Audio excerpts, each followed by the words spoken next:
Protesters march in Minneapolis during a rally after prosecutors announced that 2 police officers would not be charged for killing Jamar Clark. Photograph. Reuters. When he announced on Wednesday that no charges would be brought against 2 police officers involved in the shooting of Jamar Clark, County Attorney Michael Freeman called for peace. Within an hour, scores of police in riot gear were swarming once again around the 4th Precinct building in North Minneapolis. This building, which was once a community center, has become a focal point for anger. Clark was shot 100 yards from here in November 2015, following a struggle with 2 officers, and died the next day. Eyewitness accounts from bystanders said that the 24-year-old black man had been handcuffed at the time he was shot, and his family called it an execution-style killing. Freeman, the county attorney, denied the veracity of these accounts when he declined to charge the officers. Soon after the killing, protesters occupied the lobby of the precinct building, and eventually the street outside,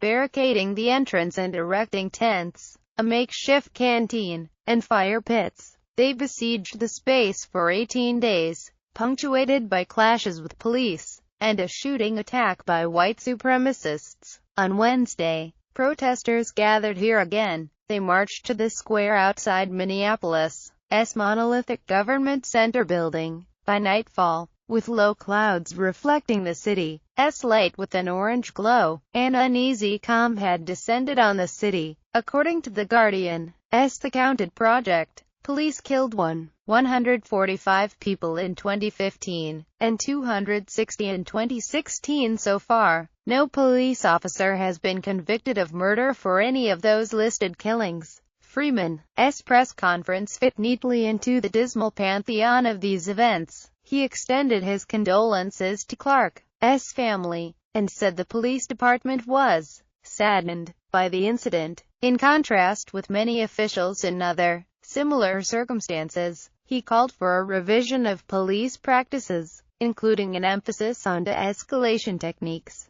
Facebook, Twitter, Pinterest. Protesters hold the rally in Government Center after prosecutors made the announcement in the Jamar Clark case. Photograph.